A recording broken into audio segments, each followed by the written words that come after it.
Why is the Netflix Devil May Cry series so hated? I've been writing the script for so long that Devil May Cry Season 2 has already dropped. At the point that I am writing this, I have not watched Season 2 because I don't want my feelings about the reception of this show to be swayed by how I feel about the second season.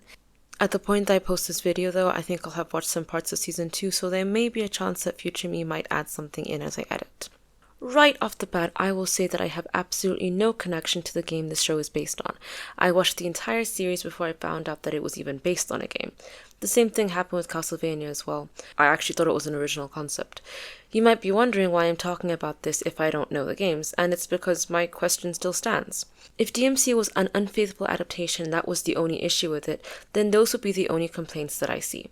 But it goes beyond adaptation. In fact, in my quote-unquote research for this video, I had to sit through some very difficult videos to watch, and many of them, too many of them actually, admitted that they themselves did not know the game that well, if at all. So why be frustrated about it? Why feel the need to post videos saying that DMC is terrible, or DMC is soulless, or DMC ruined insert character here? This show has a hate train and I need to know why. Like the has-been video that I made for a similar reason, I will not be calling any creators out by name, although there was one that was so frighteningly racist that it's taking a lot for me not to say his channel name, just to warn you. We'll get more into the racism of this in the section about the creator because, like has-been, people's feelings about the creator seem to affect the quality of the show for them. Not saying that that's incorrect for that to happen. There are plenty of movies and TV shows that I can't fully enjoy because the writer or the director or even some of the actors in it have done some questionable things. Shout out to Bullet Train. But all that I have found about the series creator doesn't really warrant all the hate that he gets, and honestly I think it's a really important thing to bring up.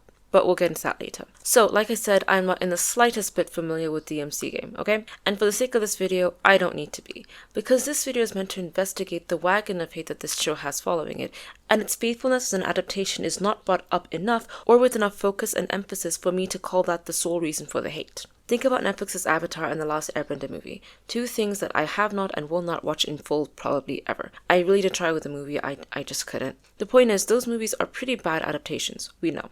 But they are not hated solely for that. The Last Airbender was just a bad movie, even outside of it as an adaptation. And the Netflix show was given a lot of grace by people who looked at it removed from the original.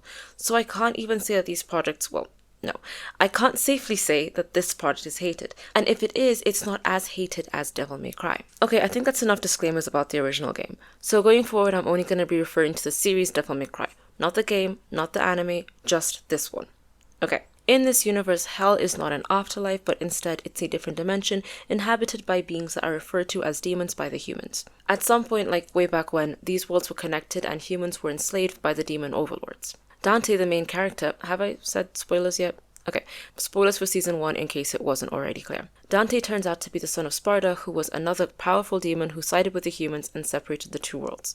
Now some demons still manage to get through to Earth, and people like Dante, a demon hunter who doesn't know he's half demon, and the Demon Slayer Corps, Darkom agents employed by the government, specifically the vice president, hunt them down and either kill them or detain them, but they usually kill them. The main villain of this season is the White Rabbit. Despite his appearance, no one is able to detect enough demoness on him, and they suspect that he's a powerful demon back in hell that is projecting through like a stuffed animal. Yeah, okay, that theory was kind of dumb and not true, but anyway, his plan is to get Dante to reunite the worlds once again. The rabbit has an apartment where there are a bunch of smaller and less strong demons hiding. They seem to be refugees. Mary, one of the Darkom agents we'll talk about later, finds these demons, and they explain to her that it's the overlords in hell who are tyrants, and they have polluted the air so badly that only the strongest of them can survive, and most children die very early. So they follow the White Rabbit, who has a way to get to Earth in search of a safe haven. Also, hell is actually called Makai, and these are called Makaians, so I'm going to refer to them as that from now onwards. They are not supposed to help Mary on the orders of the White Rabbit, who has threatened to kill them, but they help her anyway. She then turns her gun on them afterwards, and they're like, "Girl, can you be for real?" She doesn't shoot them, and she leaves the room finding the shape-shifting demon that was seen earlier in the season, and they make a kind of deal to prolong her life. Mary tells the other Darkom agents to only kill the large dangerous demons and not hurt the smaller Makaians seeking refuge. The agents storm the building and even rescue some of the refugees, but the vice president then gives the agents other orders to kill everyone. The shapeshifter, watching it happen through the TV, like security screens, gets angry and blows up the entire building with everyone in it. Now, to be clear, Mary did not hear the vice president's message, so in her head the building was blown up by the White Rabbit or the shapeshifter. By the end of the series, the White Rabbit's plan fails, and the Vice President uses his transmitter device to open a portal into Hell, and the US military invades it as American Idiot by Green Day starts to play. Other things happen in this season, obviously, but I think this is all the context that's needed for now. So here's how it's going to work. I'm going to go through the reasons why people dislike the show and unpack them one by one, and we'll see how valid they are as reasons for hate. And lucky for us, there are far fewer reasons, so hopefully we can get through this one a little faster than the last time. There are 3 main sections here with some smaller subsections that I don't have the energy to make title cards for. Number 1, demon oppression. So the way that the Makaians are treated has become a really big point of contention for some viewers. This storyline has been called too woke, anti-Christian, and anti-American. Let's first talk about the anti-Christian and anti-American part of this. So, I'm Christian. I've said this before, but I have mixed feelings of Christians' portrayal in media. When I was younger, I would get frustrated when the Christian character was a hypocrite or a bigot or just ridiculously mean. I felt that there are kind Christians out there who don't often get a good enough portrayal. But when I got older, I found more of movies and books and TV shows that had a really creepy religious undertone to them. It was never something I could really fully put my finger on, but the religious people were portrayed as great and righteous, while atheists and other non-Christians were treated like the spawn of Satan. Okay, maybe I can put my finger on it. I think both these portrayals remove the nuance of Christian people. We're still just people. We have the same capacity for good and evil as anyone else. When watching some critiques of the show, Castlevania was brought up a lot. As I learned watching hate videos about DMC, they share the same creator. Kind of. Adi Shankar is listed as a producer on Castlevania. One creator claimed that the show, Castlevania in this case, villainized the church. So what happens in Castlevania is that some members of the church in this town burn a woman at the stake for practicing medicine. Outside of this woman being Dracula's wife, nothing about the story feels out of place for the time that it was set. There was a point in history where members of the church were burning women. Castlevania never says explicitly, the church is evil, leave the church. All it did was show something that is historically accurate, and then viewers saw the conclusion was, oh, so the church is evil? But did it really say that? I feel like the people who have that takeaway are kind of telling on themselves because in their head, the portrayal of members of the church this way reminds them that some church members have historically been kind of evil, so they get mad that the show led them to that thought. For Devil May Cry, I don't think the church should even be brought into question. Okay, so I'm actually about to make a whole point about how the church isn't really brought up that much in Devil May Cry, and I stand by it, but I did completely forget that the first scene of the whole show is the bunny blowing up the Vatican. Yeah, I forgot about that. Wholeheartedly not to be disputing that, but I think that's something that I should remembered. Either way, as far as I know, and maybe I'm wrong, maybe I'm just a bad Catholic, but I don't think the Vatican has a room where they keep a bunch of demon hunting artifacts. I think it's safe to say this wasn't really the Vatican then. Do you know what I mean? This is fiction, guys, okay?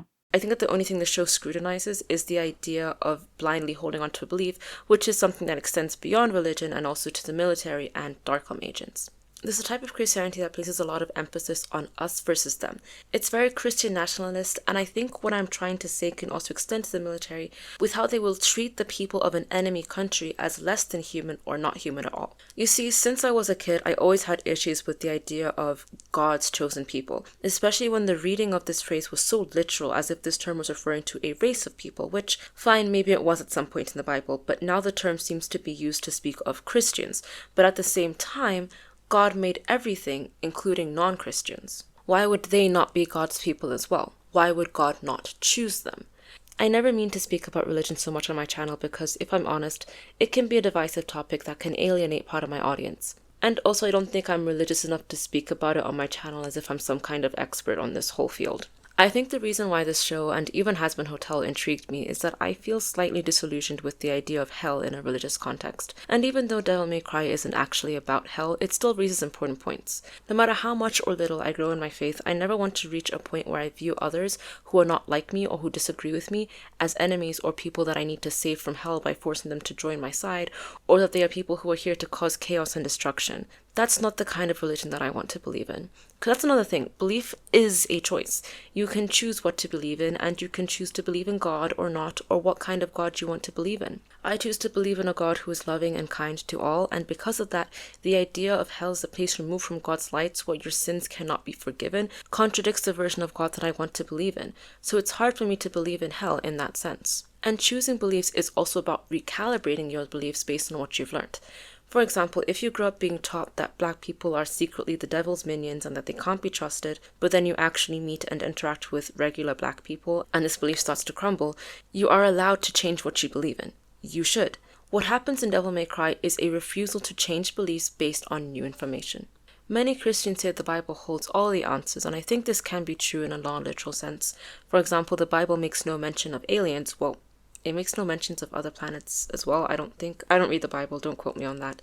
But the point is, if someday we actually find evidence of aliens or we actually encounter them, the Bible has no direct answer for how we should behave. I like to say that Christianity has 2 commandments: love God and love thy neighbor. There are technically 10, but the first 3 fall under Commandment 1 and the others under Commandment 2. Point is, if there are any takeaways for Christians on how to live, they should be these 2. And yet, the second rule is always, always, always forgotten by many Christians who weaponize their religion for violence, hatred, and oppression. Not saying that other religions haven't been weaponized, just saying that this one has. So if we ever meet aliens, would they not also be our neighbors? In the DMC universe, Makai was labeled as hell by the humans. Makaians were labeled as demons by the humans. They accepted this as truth, and when confronted with a contradiction to this belief, instead of recalibrating, they responded with violence. To briefly talk about the vice president in DMC, his name I actually found out is Baines, but I didn't remember that when I was writing the script, and so I might just keep calling him vice president or VP, whatever. Is his name William? Michael? It's actually scary how bad I am with names. It's Baines. It's something Baines. He can come across as a caricature of Christians, like when he's falling out of the plane and he's convinced God will save him. I will admit that his was the kind of religiousness that made me slightly uncomfortable even before he turned out to be a terrible person. He represents the kind of Christianity that feels almost hypocritical. Well, it is that kind of Christianity. He seems to be sincere in his beliefs, but he also refuses to change them when he learns new information, and he definitely is one of those people who will blame anything that is evil or wrong on the devil, or in this case the Makaians, to absolve himself of any accountability. On the topic of Christian nationalism, specifically in the States, it does get very contradictory when you look at the US military. Now, I am not saying that joining your country's military is inherently wrong. Fighting those who have invaded your home is not something that I will sit and say is incorrect. But invading somebody else's country and causing violence and chaos is one of the most un-Christian things you can do. And yet, actually, this is me editing, because I watched part of season 2, and there's a part where Virgil and Dante are arguing. There's no major spoilers here. You know that Virgil shows up at some point. Dante's kind of being okay, well, the military is doing good, they're killing the evil people. And Virgil says something oh, and do you think that your bombs only hit the guilty? And I think that line can be applied to so many different situations currently happening around the world. And every time I try to talk about the war crimes and the atrocities that have been committed, specifically in the Middle East by the US government, there is always, always, always the argument of, okay, but there are terrorists there. Okay, but what about 9/11? Okay, there's always they've done something wrong first, which is, fine, fair enough. But again, it's not as if you're targeting those people who have done the wrong thing and dealing with them. You're just kind of ruining an entire country full of innocent people, full of people who had nothing to do with all those crimes. And yeah, then you had to also justify it by being okay, well, it's because they're Arab, therefore Muslim, therefore jihad. You just have to justify making everybody your enemy to sleep better at night, because if you think about what you're doing to human beings, it's completely wrong. But it's okay because there's a terrorist in the country. I'm working on a video about oppression in media and the oppressed having to be the bigger person, most of it inspired by rewatching X-Men First Class and having a debate with my friends on Magneto's decision to return the nukes to sender, also known as the beach divorce if you're on that side of AO3. As he turns the nukes, Charles begs him to stop since the soldiers on the boat were just following orders. This is an excuse commonly used by Nazi defenders and Nazis as well, including the one seen at the beginning of the film. Eric calls out this similarity, but Charles does not take it as a valid point. I don't need to tell you about how terrible the Nazis are. If you really need convincing, you only need to look at one Holocaust story to be disgusted by their cruelty. I am very critical, however, of those who believe that they would have never, quote-unquote, just followed orders had they been in the German military. I am critical of those who forget that, evil as they were unfortunately human. To those in the military and law enforcement who have vowed to follow orders and do what's right, what happens when those two things contradict each other? Even if this was hell, even if these were real demons, why should a Christian order them to be slaughtered the way that the vice president did? If they were truly causing all this chaos and destruction, why didn't they even know that they were there before they stumbled upon the White Rabbit's apartment? This very long-winded rant is to provide a backdrop for the question I will ask. How inaccurate was the portrayal of the US military in Devil May Cry? Can you safely say that if we as humans had access to a different dimension, not a single country would want to claim it, and not a single one of them would be willing to use violence to do so? And if some countries did want it, which ones do you think would be in those UN meetings fighting for it like they fought over Antarctica? It's also funny to me that when the US invaded Hell at the end of Season 1, I couldn't actually say which US invasion this was referencing since there have been far too many. I won't address the woke claim in such a direct way because I truly feel my life force draining every time I have to talk about how woke has basically lost its meaning and it's just a buzzword used against anything pertaining to the media's portrayal of women, people of color, and other oppressed groups. It's a word that was never intended to be an insult, but gets used as one and often used incorrectly. So I find it a waste of time to address the validity of this critique, since more often than not, throwing around the word woke makes an argument feel empty and not well thought out. I will instead focus on the oppression of the Makaians, what this series showed us about them, and how viewers have interpreted its message. I've seen too many people saying that the Makaian refugees are supposed to be Arabs, which I don't think is the case. Just as an aside though, if the show did want to actually write the Makaians as Arabs and have the invasion mimic the US's invasion of the Middle East, I don't think that it would be an impossible thing to do. And I don't really think it would be out of line either. It would, however, still lead to the same issue myself and others have spoken about of making non-human creatures allegorical of non-white people. It gets to a point. But either way, those who claim that the Makaians are Arabs like to use this particular clip. Some say that he's wearing a turban, but a turban looks like this. I think what they mean to say is a takia or a kufi, which I'm really trying to pronounce as well, which look like this. But even then, this looks more like bandages to me. Look at the way that it moves in different frames. He's also missing one of his horns, which further implies that this is to cover some sort of injury. My first thought about these are Arabs claim was, can a guy not just be wearing a hat? I'm not saying that the Arab connection is that far out of left field. I just feel like if the argument is that the show is pushing this allegory really hard, then there might be more than one clip to show other than this one, which is from the last 10 minutes of the final episode. Fair enough, they also bring up that sometimes they cover their head in a manner that resembles a hijab, if you really squint your eyes, but it's obvious that this is just to hide their horns. Come now. I don't want to get too much into my own original series that I've been writing here, but there is an element of aliens being displaced from their homes and seeking refuge on Earth. To those who know the story, I have explained that I do not intend for this to be a metaphor for immigrants or refugees, but it wouldn't be possible to separate the connection of the displaced aliens to displacement of refugees, since we interpret media from what we know. We find connections in things that are similar. I think when any group is oppressed, it will always mimic something from real life because a lot of oppression is not original. From slavery to occupations to genocide, many forms of oppression feel similar in how they dehumanize people and strip these oppressed groups of their rights. So in fiction created by human beings, it wouldn't be possible for them to write about a group being oppressed without it resembling other kinds of oppression, since we can only write what we know. So when things look similar, there's a stronger chance of it being a coincidence than it is the creators actually trying to push that allegory. Speaking of the creators, number 2, the creator.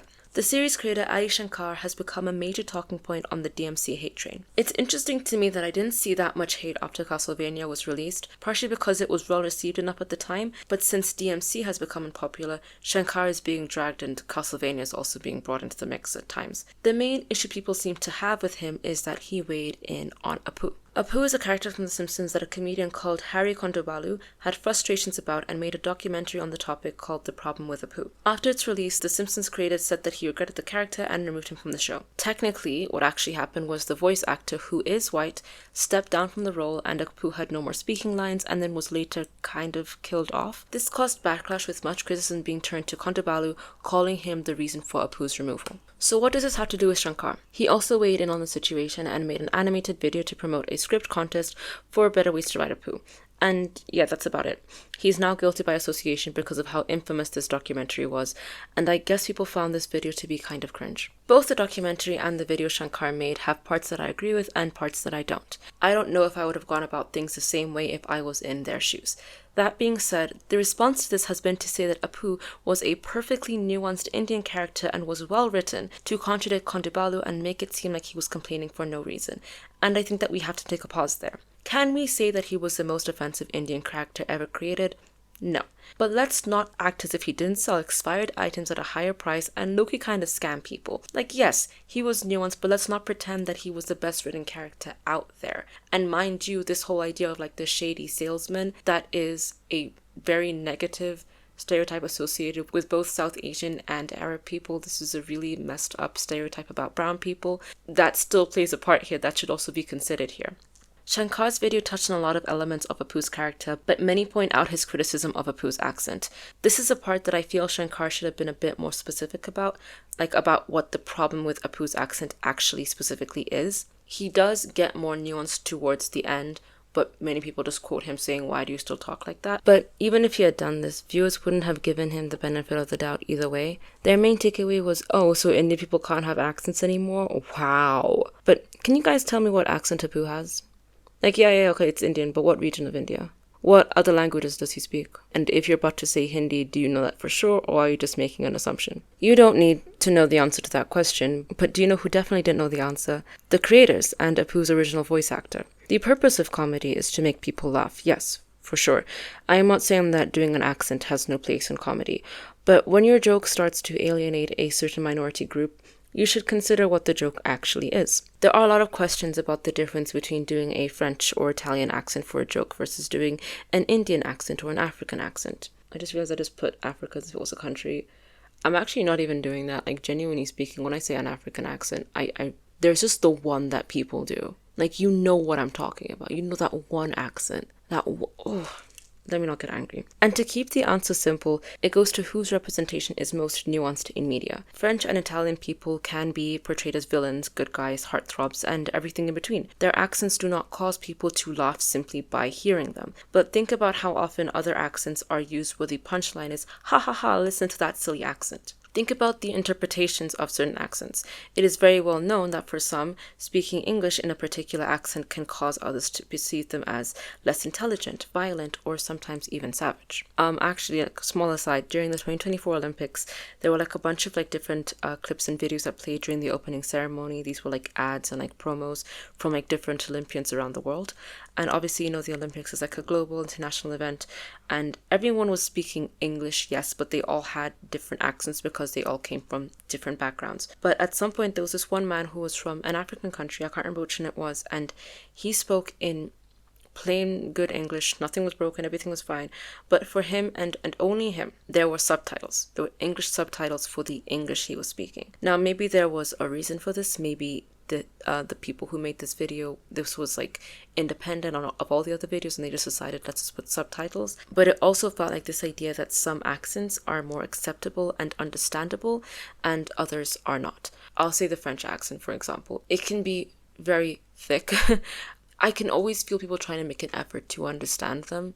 Like, same thing with like, even like there's like a Scottish accent joke in Chicken Run. It was a very funny scene. But in general, like when Scottish people speak, when Irish people speak in like very thick accents, there are certain accents I think people are trying to make the effort to actually understand them. In my university, I had two professors. One was Romanian, and he had a very, very thick accent. Now, on Rate My Professor, on speaking to any of the students in the school who like had been taught by him, nobody ever mentioned a barrier of understanding when it came to him speaking. Like, they always like, oh, I know.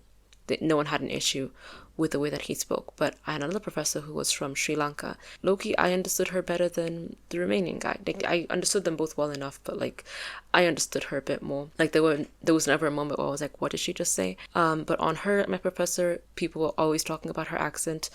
Speaking to other students, they would always say that she's really hard to understand. Like, they don't know what she's saying. A lot of things. There's a lot of different elements to that, and maybe I'm crazy. Maybe Romanian accents are easier to understand than accents from Sri Lanka, but I just think that this just goes to show that like, the way that we portray accents, especially accents of people of color, it's important. I just feel like sometimes I get a bit irritated when someone's like, oh, their English wasn't that good, I couldn't understand them, and then the person speaks in like clear as day. Anyway, now I am Kenyan, and I joke that because of how similar Kenyan and Indian cultures and cuisines are, I'm an honorary Indian, but this is obviously a joke. Point is, I have my own feelings about Apu as well that I feel I have the right to share, but there is something icky about telling an Indian man that he has no right to be upset with the portrayal of an Indian man in a piece of media, which is what many online have done and are still doing to both Shankar and Kondobalu. There have been other Indian creatives who have defended Apu's character, and people like to point to them to further invalidate Kondobalu. But why would all Indians agree on this? They're not a monolith. They can disagree on portrayals. Also, as far as I've researched, Kondobalu held no one at gunpoint.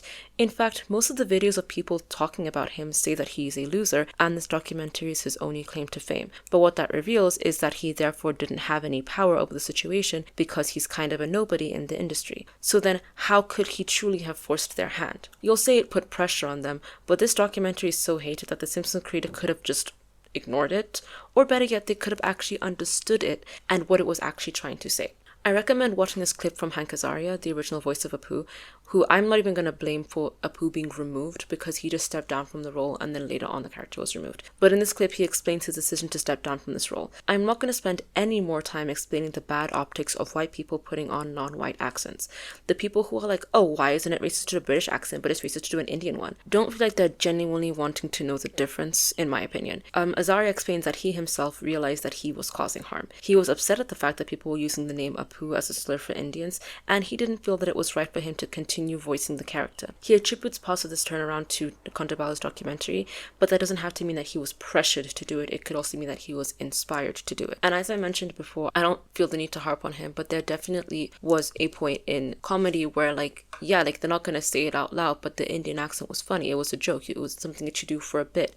They're writing this character, he's like, oh, I can do this Indian accent, and that's just supposed to be the joke. And back then, they didn't really think that much of it, and they didn't really have any malintent at all. They just weren't thinking about it like that. And then someone was like, no, this is actually being harmful. And he was like, whoa, looking back on it, this was kind of tone deaf. This was culturally, racially insensitive, and I don't really want to be part of this anymore. And just let him do that. So people online are kind of making it seem as if he was really bullied out of the position. He really wasn't. He just took accountability, which is something that people can do. And he stepped down from the role because he realized it wasn't right for him to do it anymore. And he didn't feel that it was right for him to do it anymore. Also, the comments were full of people saying things like, well, I'm Mexican and I'm not offended by Bumblebee Man, as if they should get a medal for not being offended. Good for you. Do you know how many times I see posts as a black man, I have no issue with white people saying the N-word. Okay, so what should we do with your unhelpful contribution? Should your one voice speak louder than the large community of people asking for something to stop? It's frustrating that someone said if Kondobalu had the platform to make a documentary or a movie, he could have actually made something that portrayed Indians in the way that he would have wanted. That's fine enough, but let me ask, would people have watched it? If Apu didn't have this accent or perpetuate Indian stereotypes, would he have been that well loved at all?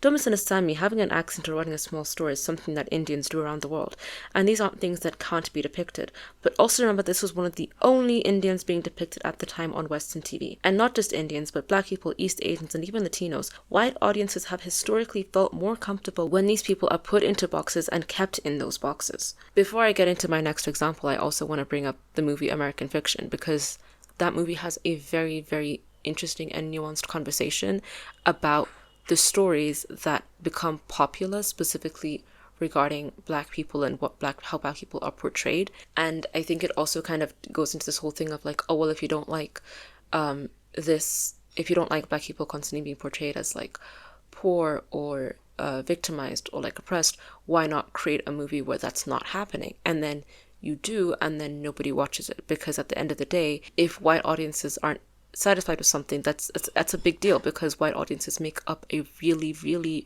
really large percentage of Western audience. And so when they feel alienated, your thing isn't going to do too well. Think about all the sympathetic white characters in all these films about slavery, about Jim Crow, about segregation. There's always that one white person that people can latch onto, because that white audiences don't feel too victimized. But either way, the point with American Fiction is that there is a very, very, very nuanced discussion to be had, where the movie also does call you out. You go into it because it's this whole racial commentary on how race is written, especially from Black people, like when Black people write things that perpetuate the same stereotypes. Is that wrong? Is that right? Wanting to see something else, what place is that coming from? Like, for example, Monk, he's definitely writing from a perspective of like the better Black man, and he does look down on other Black people who aren't like him, even though he's not saying it out loud. It's present. But either way, when you watch the movie, it almost tricks you because there's this whole family drama backdrop of it all that is not linked to anything regarding race. And it asks the question, how interested are you in this? How, if this was marketed as purely just that, just a family drama where everyone is Black, but that has nothing to do with the drama, like, how likely are you to want to go see that film? So same thing with this, like, if it's just like an Indian guy, like, being like, okay, I'm making this movie about Indians, do you want to see it? Why would you see it? Especially at the time, why would you want to see that? It wouldn't have been popular. Anyway, for musical theatre class I took about 2 years ago, we had to do a study of different periods of American musical theatre, including minstrel shows. My group chose to cover this part in particular, and I focused on how minstrelsy evolved in today's theatre and cinema. It was both shocking and understandable that while minstrel shows started with white people in blackface, it later became Black people in blackface because that was the only way for them to enter the entertainment industry. And it was the only way for white audiences to feel comfortable with Black people on stage. The aftermath of this can still be felt today. It's getting better slowly but surely, but it is still common to cast Black people as comic relief, and they're not really given much outside of that. And not just comic relief like making a joke, but some are almost buffoonish, and when I see these characters I get flashback to the minstrel shows. The issue here is not that Black people are being shown on screen, it's that they are still underrepresented, and when they are, they perpetuate the same harmful stereotypes that have real-world effects on Black people. The remedy to the situation is not to remove Black people from screen, but to add more with more experiences and nuance to highlight the diversity within the Black community. Whew. So how does this tie back to Apu?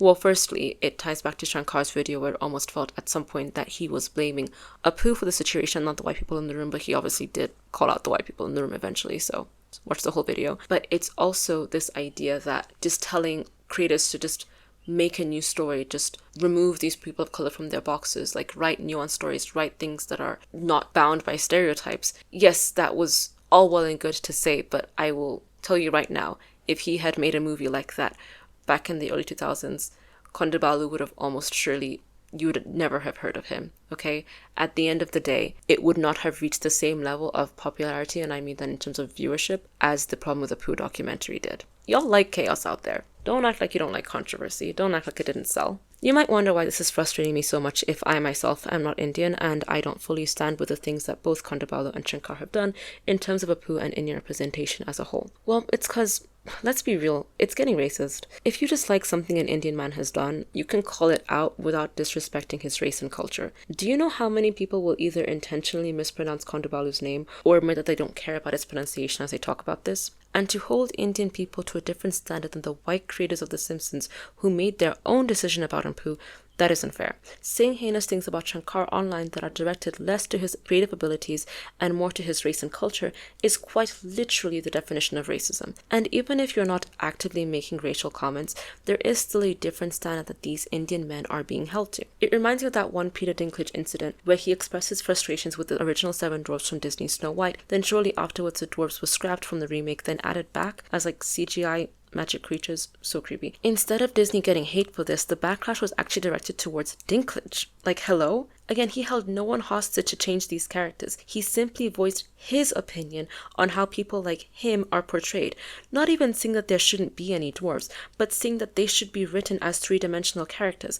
Then Disney just said, now that's too much work to portray people with dwarfism as humans, let's just cut them all together. And then people turned on a guy with dwarfism. He got comments like, oh, you don't speak for all people with dwarfism, but like, when did he even say he was trying to do that? I get that you guys are frustrated about Kondabalu and Dinklage having opinions, but it's crazy how you blame them for changes in media when they aren't even that high up in the entertainment industry to make those changes. So does this mean that every underrepresented or misrepresented group must lie down and take every negative portrayal and the second they complain they're doing too much? Okay, and to bring this back to Shankar, if there is any valid reason to hate him out there, that's fine. My point is that this is one of the only things people would bring up about this man. Sorry, but there are people in Hollywood who have done things so terrible that I will take 10 Adi Shankars over them any day. And yet their work is still valued and praised, and whenever you say, hey, isn't that show written by a really bad person?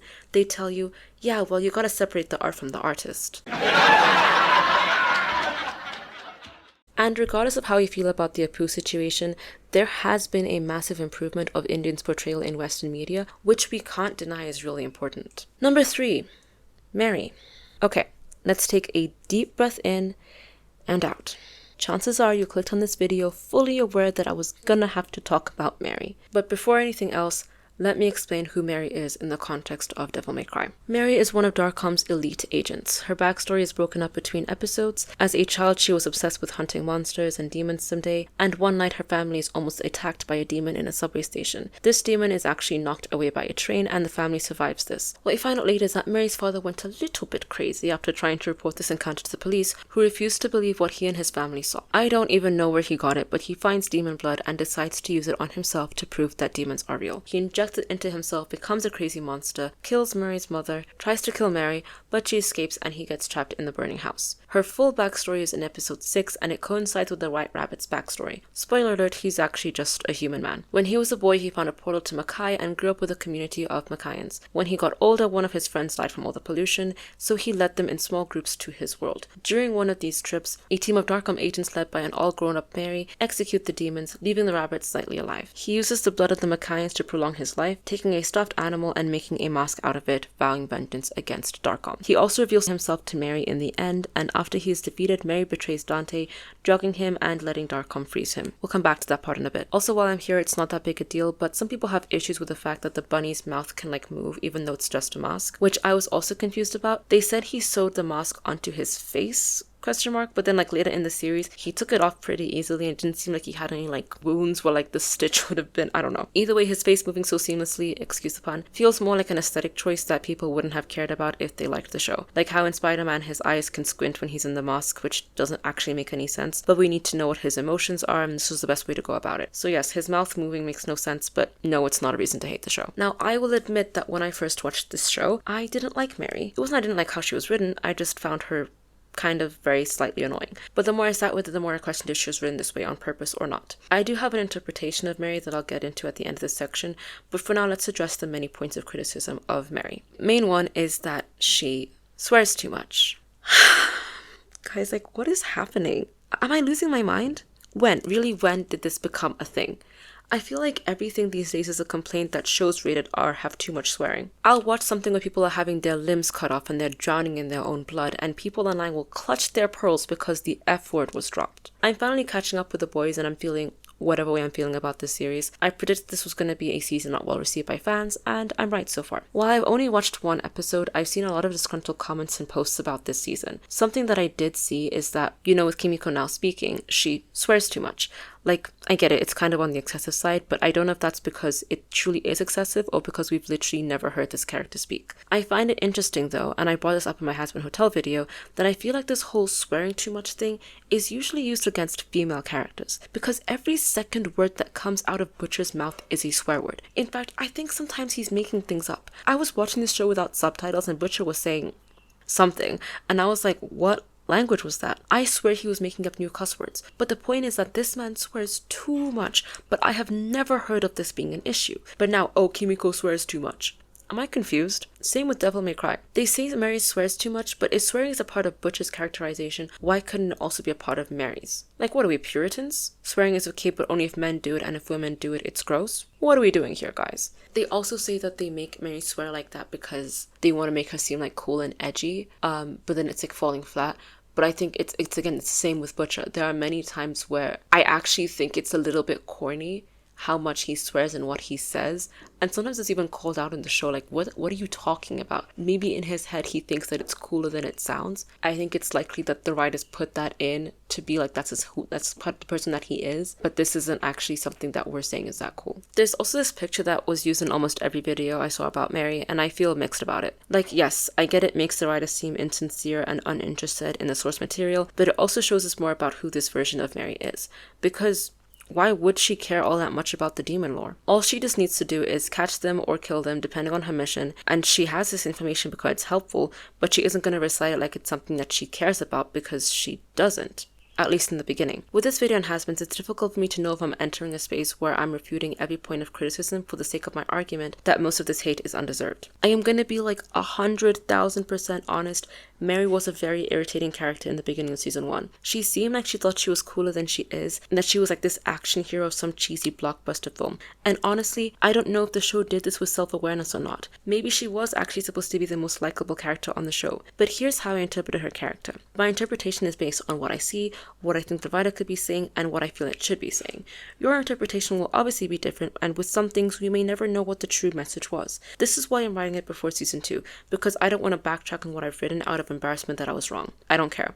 I think it will be great if I say all this and season 2 completely disproves all that I say and feel about the points that I brought up. The purpose of this video and any video I might make in a similar fashion is to be critical of reviews and quote-unquote takes on film and TV that lead to one conclusion, that is to hate a piece of media and everything about it. So what is my take on Mary?